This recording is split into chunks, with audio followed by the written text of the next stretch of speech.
So on a recent Pokemon Unite broadcast, my co-commentators and I had a few minutes between matches, and we started to discuss some Pokemon that we would like to see added to the game.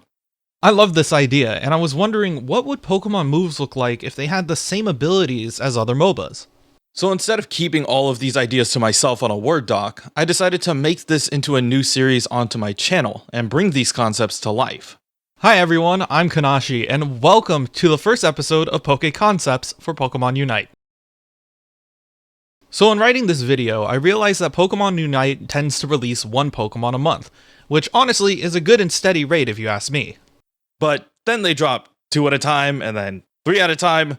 But that wasn't going to stop me from releasing this video. I wanted to figure out what the game was missing, and I went looking across the land, searching far and wide, and the answer was quite simple. We need a new speedster. Literally haven't gotten a new speedster since Zeraora, and that kind of came out with the game. So without further ado, the Pokemon that we will be discussing today is Scizor. Scizor is a bug steel type Pokemon, which is known for hitting hard, fast speeds, and being ×4 weak to fire. Not only is it a fan favorite among a lot of people in the Pokemon Unite community, but it will also reward the player for landing their abilities. So how will the big metal bug make it in Unite? Well, first thing that we have to think about is the moveset in the same format that they have it in Pokemon Unite. On top of that, I want to keep it as close to the moves and abilities that we have seen in previous or current main series games. So either from VGC or from other formats, I want to see those movesets be applied to Unite. So let's start out with Scizor's basic attack. Scizor will be a melee physical attack speedster that after 3 consecutive hits on the same target, will hit the opponent Pokemon for critical damage. This will have the same marker indicator that Ninetales or Cinderace has for their boosted attack. It just makes it a lot clearer and easier for the opponent to understand why they're taking so much damage. But at the same time, it allows Scizor to clean up and get kills and focus down one specific target. Now we'll move on to Scizor's passive. I decided to give them light metal, which in-game decreases the weight of the Pokemon, but in terms of Pokemon Unite, it will give bonus movement speed to Scizor when it falls below 30% HP. This will allow Scizor to either chase after an opponent, close the distance on ranged Pokemon, or escape when they're low. Now we can discuss leveling, and as Scizor is the evolved form of Scyther, we have to start with Scyther. So, as Scyther, you'll gain access to 2 basic moves at the start of the game, one at level 1 and one at level 3. The first move is Fury Cutter. Similar to how it works for Crustle, it will do a slash in front of the character and will allow them to stack damage for every consecutive time that the move lands. The second move is Agility. This is just a quick boost to movement speed, so getting around the map is just a little easier. This move will have the same properties as the Salic Berry that you could find in Middle Lane, so it's not something that's game-changing or crazy, but it is just a little bit of a boost. Moving on to level 5.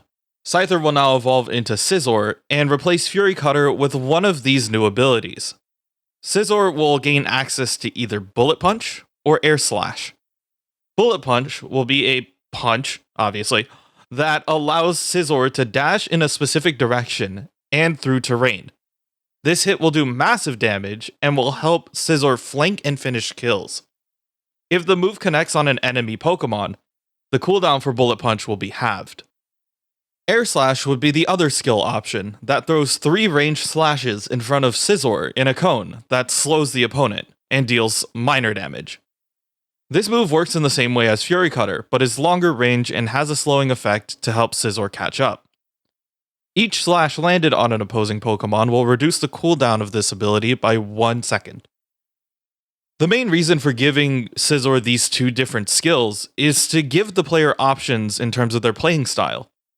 Bullet Punch favors taking on one-on-one fights and finishing kills, while Air Slash plays more of the role of an initiation. It allows you and your teammates to go and catch up to Pokemon that are trying to flee.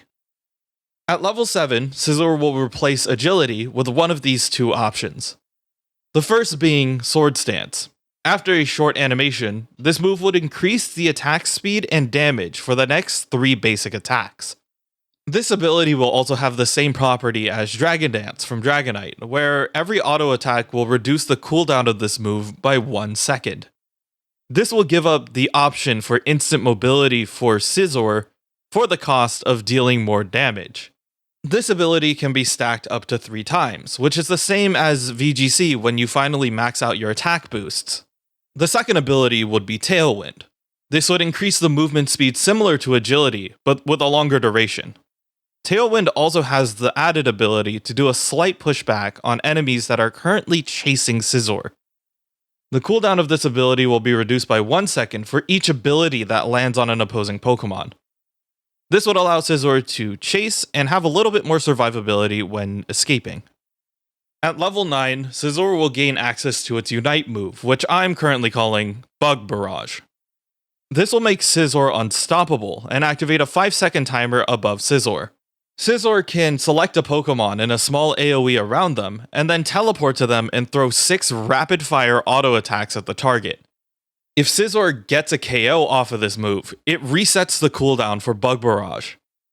This will allow Scizor to get the last hits on enemies that are very low in HP, and also reward them for getting those KOs.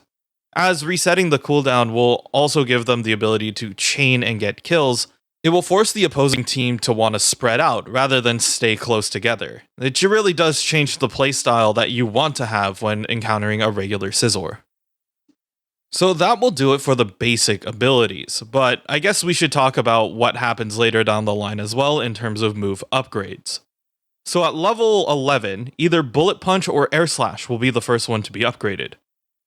For Bullet Punch, the damage will be increased and will now stun the Pokemon that it hits. As for Air Slash, it will increase the range and damage of each hit.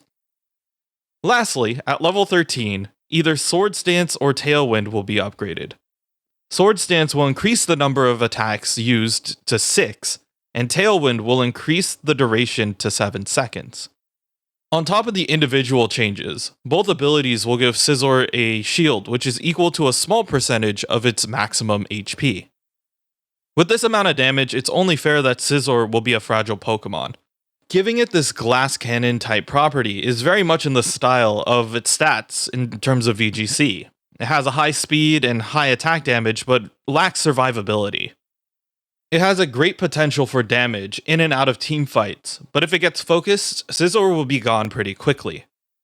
That is the exact traits of the Speedster class in Pokemon Unite, and it will be interesting to see how Scizor would play.